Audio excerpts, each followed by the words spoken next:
खौफ बेचना बंद कीजिए। देखिए, बात बहुत साफ है, बहुत सामने की है। हम अपने बच्चों को बड़ा करते हैं इस खौफ से कि ये मत करो, ये हो जाएगा। हर बात के लिए रीजनिंग होती है, सेंसिबिलिटी होती है, लेकिन नहीं, हमारे यहाँ सिर्फ खौफ होता है। जिसकी बेसिक एग्जाम्पल मैं आपको बताऊं तो अपने पेरेंट्स की खिदमत करो, उनका ख्याल करो, वरना जहन्नुम में जाओगे, वरना आग में जलोगे। तुमने बाप को पानी नहीं दिया, तुम्हारी औलाद तुम्हें पानी नहीं देगी। ये टिट फॉर टैट नहीं चल रहा है। तुमने हमारे पैर नहीं दबाए, तुम्हारी औलाद तुम्हारे पैर नहीं दबाएगी। क्यों? असल जुमला ये है, हमारी खिदमत करो क्योंकि माँ बाप हैं तुम्हारे, हमारा ख्याल रखो क्योंकि पेरेंट्स हैं हम। मोहब्बत के साथ, जिस मोहब्बत से आप उन्हें बड़ा कर रहे हैं, उसी मोहब्बत से उनको समझाइए कि वापस देना है। लेकिन वो क्यों नहीं देंगे? उसकी सबसे बड़ी वजह भी आप खुद हैं। आप अपने वक्त जब आप अपने माँ बाप के साथ होते हैं, तब आप इस बात का लिहाज नहीं करते कि आपके बच्चे आपके साथ ऐसा करेंगे। तो इन प्रैक्टिकल आपकी लाइफ में ये चीज़ नहीं है, लेकिन जब आप पेरेंट्स बन जाते हैं और ग्रोइंग ओल्डर, तो ये खौफ आप अपने बच्चों को बेचते हैं। अगर ये सौदा आपने पहले कर लिया होता ना, जब आप खुद अब बच्चे थे, अपने बाप के पैर दबा के, तो आपके बेटे ने आपको देखा होता अपने बाप की खिदमत करते हुए, आपकी माँ ने देखा होता, आपकी बेटी ने देखा होता आपकी माँ की खिदमत करते हुए। आपके बच्चे रेप्लिका हैं आपका, वो वही करेंगे जो आप करेंगे। अब जो आप करके ही नहीं दिखाएंगे, वो कैसे करेंगे? बात ये नहीं है कि वो नहीं कर सकते, बात ये है उन्होंने सीखा ही नहीं। अगर आपको लगता है कि आज आपका बच्चा कामयाब है तो आपकी वजह से, और नाकाम है तो अपनी वजह से, ये बिल्कुल गलत है। आपका बच्चा कामयाब है तो भी आपकी वजह से, और नाकाम है तो भी आपकी वजह से। किसी भी लड़के या लड़की को देखकर अगर आप ये जजमेंट पास करते हैं कि ये तो सुनता नहीं, हमारी मानता नहीं, क्यों? क्योंकि आपने सिखाया ही नहीं है। बचपन में आप उसे दुकान पे लेके गए, उसने आपसे खिलौना मांगा, आपने मना कर दिया, उसने जिद की, आपने सख्ती दिखाई, उसने रोना शुरू कर दिया, आप घबरा गए। बच्चे को ये फॉर्मूला समझ में आ गया कि मेरे रोने से मेरा बाप या मेरी माँ डर जाती है। नेक्स्ट डे जब वो शॉप में गया तो उसने सबसे पहले रोना स्टार्ट किया। क्यों बेवजह की एफर्ट करेगा? Children are so smart.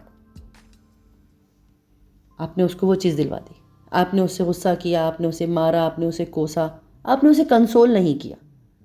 आपने उसे ये नहीं बताया कि बेटा ये जो चीज़ ले रहे हो ये मैं दिलवा सकता हूँ या दिलवा सकती हूँ, लेकिन ये चीज़ आपके लिए बेहतर नहीं है, या इस वक्त हमारे पास पैसे नहीं हैं, या मैं आपको नेक्स्ट मंथ दिला दूंगी, या आप ये करोगे तो आपको इसके रिवार्ड में ये मिल जाएगा।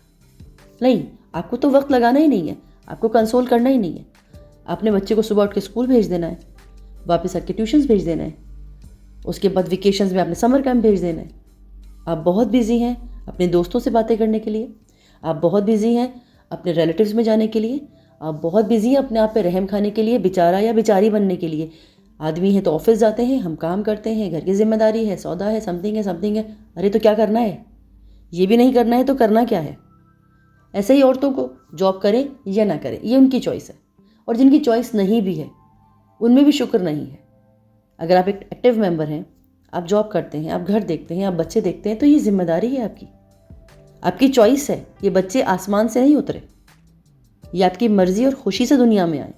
और जब आप एक मर्जी सी चीज़ लेकर आए, अपनी खुशी से एक चीज़ लेकर आए, और उसके बाद आपने उसको इस्तेमाल किया है, आप उसके साथ खुश होते हैं, आप अपना वक्त गुजारते हैं, लोगों के सामने स्टेट सिंबल है कि आप पेरेंट्स हैं, लेकिन आप उनकी परवाह नहीं करते, तो आपका बच्चा एक खिलौना लाने के बाद उसकी परवाह कैसे कर सकता है?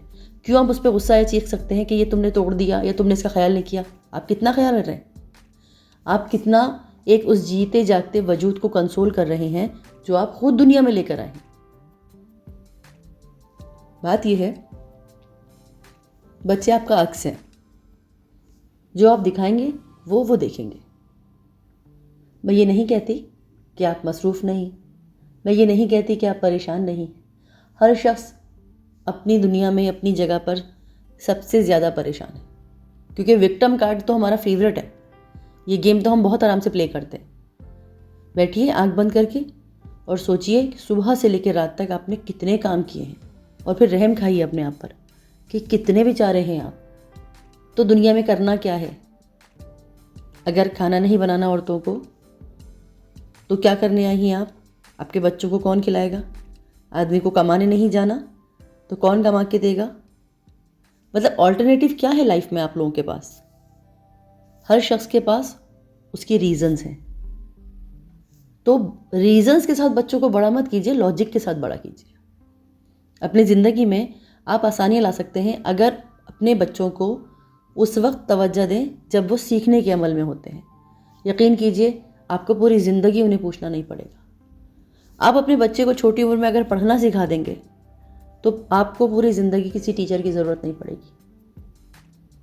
आपस में घर का माहौल बनाइए, एक दूसरे की मदद करने का माहौल बनाइए। देखिए, आपकी माँ आपके घर आती है या आप अपनी माँ के घर जाएं, आपके वाले साहब आपके साथ बैठे हुए हैं या आप उनके साथ कहीं जा रहे हैं, अपना रवैया ऐसा रखिए जो आप चाहते हैं कि आपका बच्चा आपके साथ रखे। देखिए, बाप के घुटने दबाना या उनके पैर दबाने में आप कहीं छोटे नहीं हो जाते। माँ की मालिश कर देने में या उसकी खुशी का खाना बनाने में, अरे 2 गालियाँ सुनने में भी क्या फ़र्क है? माँ है आपकी, लग थोड़ी जाती है। आप भी तो देते हैं अपने बच्चे को।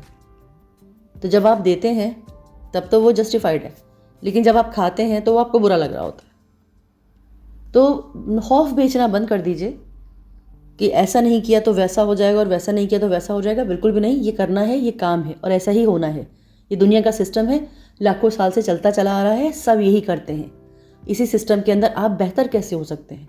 इंसानियत के लिए, इंसान के लिए, अपने लिए। बराए मेहरबानी अपने बच्चों का विजन बड़ा कीजिए। उससे पहले अपने दिमाग के दरवाजे और खिड़कियां बराए मेहरबानी खोलिए और बच्चों को उनकी ज़िंदगी में जीने की इजाज़त दीजिए। मत उम्मीदें लगाइए कि तुमने 24 साल में ग्रेजुएशन करना है और 26 साल में हमारे बुढ़ापे का सहारा बनना है। उसकी एक लाइफ है जो आप नहीं जी सके। अब तो बदला लेंगे अपने बच्चों से आप। अगर आप नहीं जी सके तो उन्हें भी नहीं जीने देंगे। तो कोशिश कीजिए ना एक बेहतर पेरेंट बनने की। जाने दीजिए अपने बच्चों को उनकी ज़िंदगी के साथ। देखिए, गाइड करते रहिए। मैं ये नहीं कहती कि आप उन्हें गाइड नहीं कीजिए, रास्ता दिखाते रहिए, बताते रहिए किस रास्ते चलना है। और आपको लगता है कि आपका बच्चा सही रास्ते नहीं चल रहा, तो जहां वो जा रहा है उसका हाथ थामे रखिए।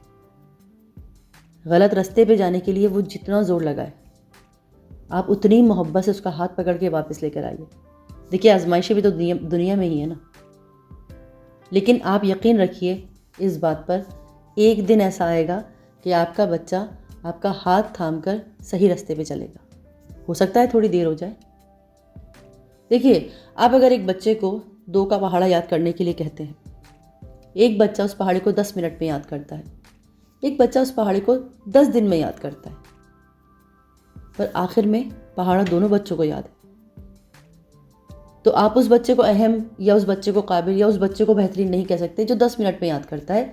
वो बच्चा भी इतना ही काबिल और इतना ही बेहतरीन है जिसने 10 दिन में याद किया, क्योंकि आखिर में नतीजा आपके पास दोनों का एक ही है। तो चीज़ों को लॉजिक के साथ लेके चलिए। बराए मेहरबानी खौफ मत बेचिए।